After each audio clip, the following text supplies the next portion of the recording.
From the book, Do This Every Day. Dreams by Beinsa Douno. Dreams. Sometimes people have told me, Master, show us the other world. But every night, when you sleep, you go there. Every night, when you dream, you enter that world. You go into a world and you don't even know where it is. It is not on Earth. It is a completely different world. Sometimes at night you enter a house, they chase you away. You enter another, they chase you again, a third, a fourth. You run and finally get into one house, close the door, and those who are chasing you push on the door. You wake up, and your heart is pounding. Where were you? Who was chasing you? In that world, the houses where you hide are human bodies. Human bodies are like houses. You enter one body, see it isn't yours, then a second, a third, a fourth, and at last you enter your own body, bolt yourself in, wake up, and return to Earth. Have you ever tried to step outside your body and see that there exists another world beyond you? There are people who consciously leave their bodies and wander, just as in dreams you walk from one place to another, descend, ascend, or fly through the air. With which body do you go out? You will say it is imagination. But it is a state through which a person examines the connection between the physical and the astral world. You will say these are only dreams. But dreams come true. At night you dream of something that comes to pass the next day. What does that show? That in the future, when you are fully freed from the body, you will have a completely different kind of dream. Someone says, I feel low in spirit. We know the causes, we know where each discouragement comes from. If at night you sleep and some vampire comes and sucks your blood, how will you feel upon waking? Great weakness. Why? Because the vampire drained your blood. You may have had a good desire, but some vampire came and drained your strength. That is why, when you go to sleep, you must close your door, so that the vampire cannot enter. Someone will say, it is my karma to have my blood sucked. That is not philosophy. If you had shut the door, it would not have been karma. If someone stumbles, we say, it is karma. But if he had not fallen, would it still be karma? Another says, my father was nervous, my mother too, I inherited it. But if they hadn't existed, what would you say then? We explain karma a little differently. Don't excuse all your mistakes and foolishness with karma. Say simply, I wasn't careful and I fell. Nothing more. In dreams, people encounter ideas and thoughts that seem completely random. People fear hypnosis, but the greatest danger of hypnosis lies in the sleep state. While sleeping, one often encounters foreign and unpleasant thoughts or conditions transmitted by suggestion. When awake, one finds something foreign within himself. You can test this. For example, if you go to a criminal, or to a butcher who has killed many chickens or lambs, and you eat his meat, you will fall under very bad conditions. He transmits his thoughts through the meat. That is a kind of leprosy. Do you think that if a tailor has hidden corruption in himself and makes you a garment, he will not transmit this corruption through the garment? And you condemn yourself to suffering. Imagine you commit a crime. You rob a banker. What punishment should you receive? Now imagine this happened in a dream. You stole millions, but when you wake, you have no money in your pocket. You sobered from the crime, yet you still committed it in the dream. Or another dream. You are a vegetarian, but in a dream you eat roast chicken. When you wake up, you realize it was just a dream, but still, you ate chicken. What punishment should you impose on yourself? What one can do in a dream, he can also do in waking life. Dreams are nothing more than possibilities of actions that a person may carry out in real life. Sometimes dreams serve as safeguards, warnings not to do in waking life what could harm you. Through dreams, a person is warned not to commit certain wrongs. Man has two natures. You must always listen to the good one and serve it, and for the other one, you must put cotton in your ears. For that nature will sometimes lead you into much trouble. Such troubles will come upon you that you will wonder what to do and how to escape. There are people who, at night, rise as somnambulists and go out stealing. And in the morning, when they wake up, they find money in their safe, not knowing they had stolen it. There are thefts people are aware of, and there are thefts people are not aware of. So it is. When you lie down, there are beings who go about stealing.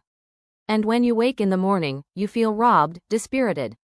You have been robbed. Other times you wake in the morning joyful, uplifted. Someone who had been out stealing deposited what they took with you, and you rejoice. But after a day or two, others come, find the stolen goods with you, and then you become miserable. Sometimes a person dreams of being rich, and in waking life they become rich. Sometimes they dream of becoming poor, destitute, and indeed, they become poor. They dream of studying, and in waking life, they study. There are only a few exceptions when what a person dreams does not come true. In this sense, dreams are not trivial. Many think dreams are mere entertainment.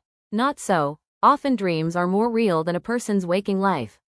Through dreams, a person sometimes gains far more than in their waking state. There is an unbroken knowledge within human beings. At birth, one carries within a certain knowledge, but upon descending from the spiritual world, there is an interruption in consciousness, and one thinks there is no link between the inner knowledge and that which is gained from outside. This is an illusion, just as in dreams there seems to be a break between the physical and spiritual worlds.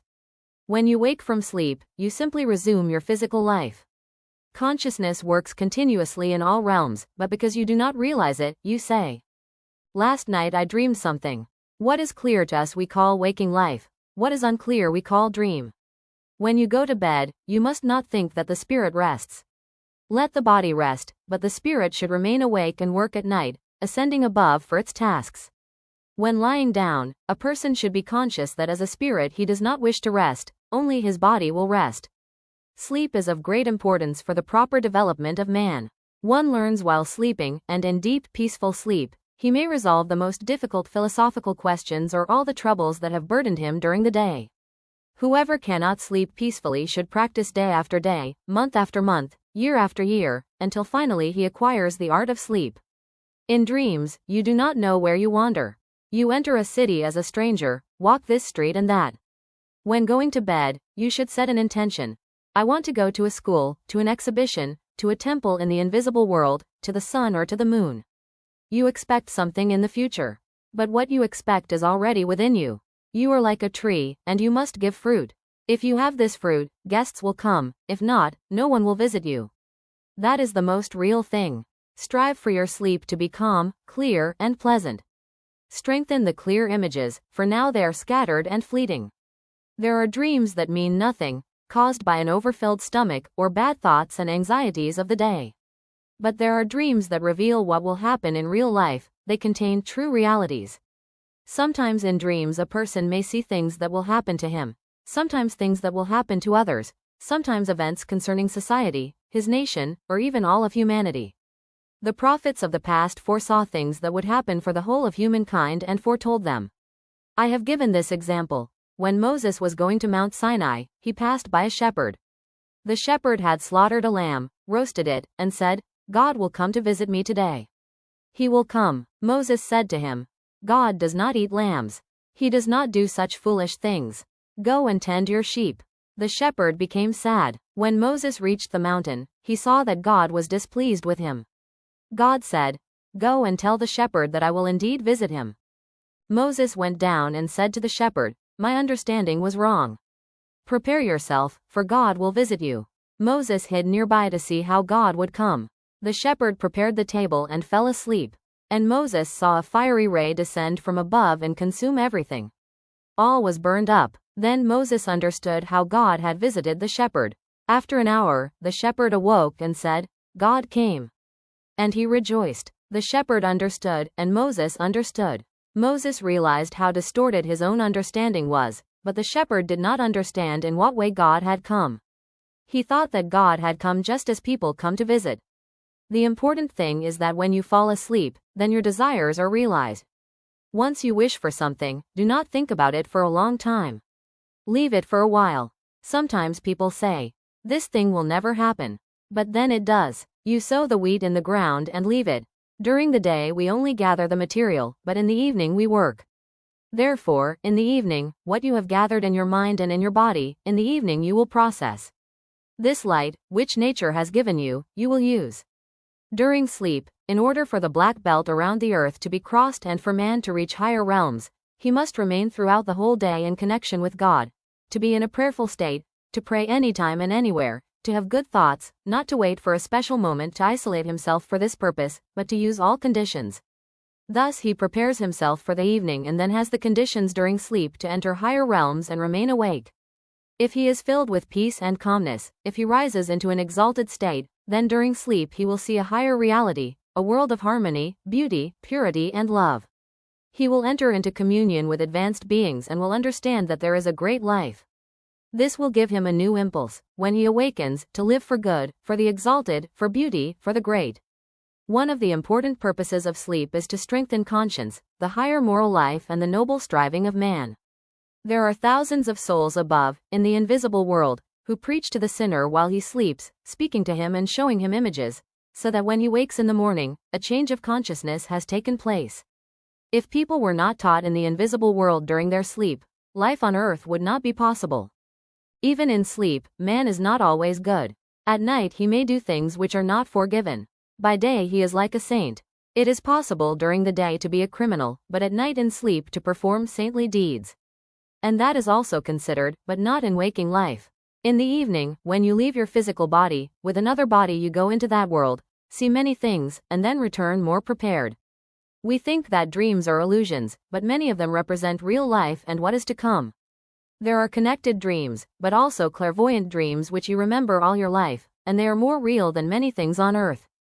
Good dreams serve as warnings, through them God works, as a gentle way of communication, because if it were revealed while awake, man might become distressed. There are straight-line dreams and curved-line dreams. In straight-line dreams you dream of things that happen exactly as you saw them. In curved-line dreams you dream of what is to happen, but in an allegorical, symbolic form. For example, if you dream that someone's house is collapsing, this shows that his health is in danger. The house is the human body. A young man told me that he dreamed a black man came to him with a carriage. He climbed into the carriage and was driven until they reached a mill. Then the man unharnessed the horses and the young man woke up. Shortly after this dream, his sister died. And when he dreamed the same dream again, his father died. The dream showed what would happen. The black man unharnessed the horses from the cart. The cart is the body. All animals, dog, cat, fox, bear, wolf, etc., always exercise influence upon people. From the astral world these forms are often used. For example, you want to know what kind of person someone is, you want to do business with him, and you dream of a wolf. That means the person you want to deal with has the character of a wolf. Or, if you dream of an ox or a horse, this shows the person's character, and from this you can judge. In the invisible world, people are always likened to certain symbols. An animal symbol is not necessarily bad. It represents a divine idea, either in positive or negative form. Dogs signify the base passions of man. If you ride a black horse, you will quarrel, but if you dream of a white horse, you will reconcile with your enemy. A friend dreamed that he killed a snake, but then it turned into ants. The snake represented pride and malice, the ants, selfishness. That means he overcame pride, but not selfishness. When you dream of grapes or plums, this means difficulties in the physical plane. When you eat fruit in a dream, this always means trouble. If you commit a crime in a dream, this shows that your consciousness is not pure. You must be pure. You dream of dream bears. Dream bears exist. When someone intends to harm you, in your dream a bear will chase you. This shows that in real life a two-legged bear is planning to pursue you. Not in the least does the bear in the forest intend to chase you. A living, intelligent bear takes you as a target. Why is it so? You are a target. Why does the wolf circle around a sheepfold? Even the sheep can sense when the wolf is coming. If the shepherd is a good man, the sheep will know 24 hours in advance when the wolf will come. If you want to know what forces are acting upon you at a given moment, observe which animal or bird you think of most often. From this, you can diagnose what forces are at work within you. In occult science, there are certain systems. Let's say you have conscious forces of an animal type. Then you must bring in other forms, like the form of a sheep, or an ox, or a horse, to counteract the harmful influence of the other forms. You must bring in forms of animals with positive traits to counteract those with negative traits.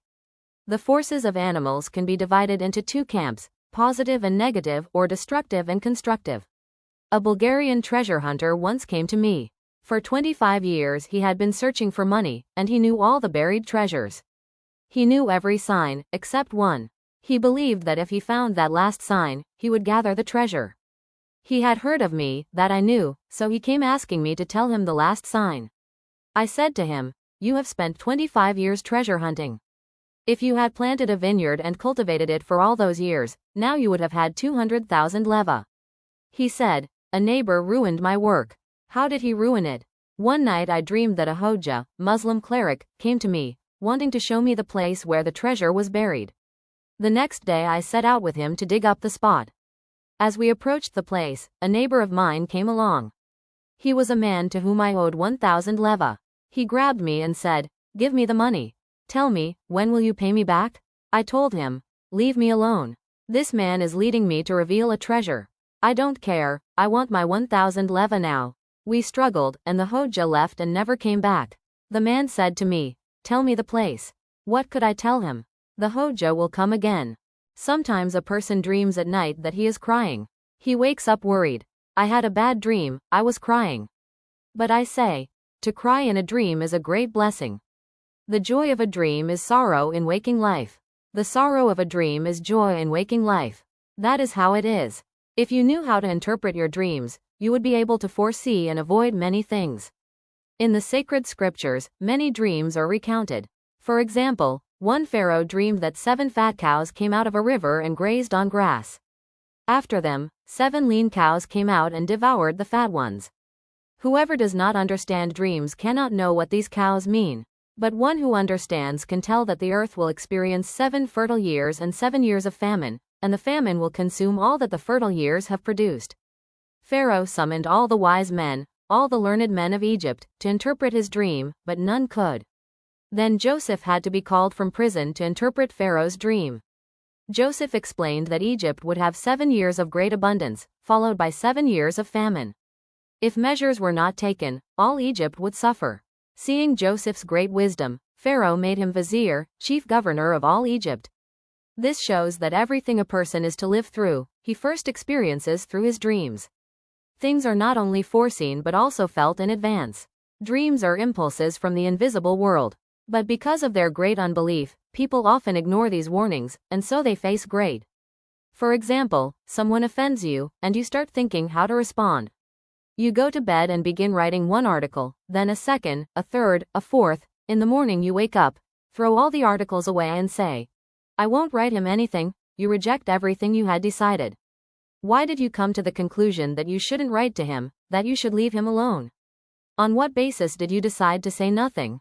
All night you think, all night you want to make him understand, but at dawn you give up. How do you explain that at sunrise you say, "I won't tell him anything"? He has received over the radio all your outpourings, everything you were telling him through the night. You were speaking to him, you reached an agreement. He apologized, and that's why you now forgive him. If you had not spoken to him during the night, he would not have apologized. He says, "I did this thing, I apologize." You forgive the mistake. You wake up in the morning and say to yourself, "I forgive him." This is a psychological process. There must always be a resolution. If there is none, everything is in vain. The man, being stronger than the woman, thinks he has the right to use the law of the stick and applies it generally. She keeps silent, does not protest, does not oppose. Why? She is weak. In the evening, when the man falls asleep, she ties his hands and feet with a rope, beats him well and says, "Do you understand this law now? Will you give me such a lesson again? If you had not beaten me, I would not have beaten you. You taught me this law. That's why it is said in scripture, with the measure you use, it will be measured to you." Some women wonder how to tame their husbands. If a woman can sing sweetly when her husband is sleeping deeply, in the morning when he wakes up, he will be soft like cotton and in the best of moods. One of the new methods for educating children is to educate them while they sleep. Try to call your students to yourself while they are asleep. If, in a sleeping state, they can connect with the consciousness of their teacher, something good may be expected of them. For those students who, during sleep, cannot connect with their teacher's consciousness, we say they have no awakened consciousness. Thus, every teacher can check the alertness of the student's consciousness in order to know how to act with them. Only those students whose consciousness is awake at night, during sleep, can receive the teaching of their teachers. If their consciousness is not awake, nothing can be expected of them. This method is applicable not only in education but also in other cases. For example, if you want to know whether you can work successfully with your friend, call him to you in his sleep. If he responds to your call, your work will go well. If he does not, there is no reasonable connection between you. What is lovelessness? A world that has no form, no possibilities, no conditions. A world in which you try to lift a certain load but cannot lift it. Have you ever experienced, at night, wanting to wake up and being unable to? Some load has fallen on your chest and you cannot lift it. Be grateful that in such dreams there are those who love us and help us. You say, a person should not be superstitious. But is there a more superstitious age than ours? Materialism. This is the greatest superstition that exists in the world. Idealism is also superstition. These are two shadows of things. One they have called idealism, and the other materialism. No real ideal life. I ask them, where is your ideal life? Some say, what we see, that is reality. Others want to convince me that what is not seen, that is reality. I say, you are strange people. For me, both of the things you talk about are not real. You hold a snowball in your hand. It melts. Where is reality? On one hand you call the ideal things real, and on the other you take as real what only manifests in the world. Material things are true only to a certain extent. Real things are visible only to the intelligent person.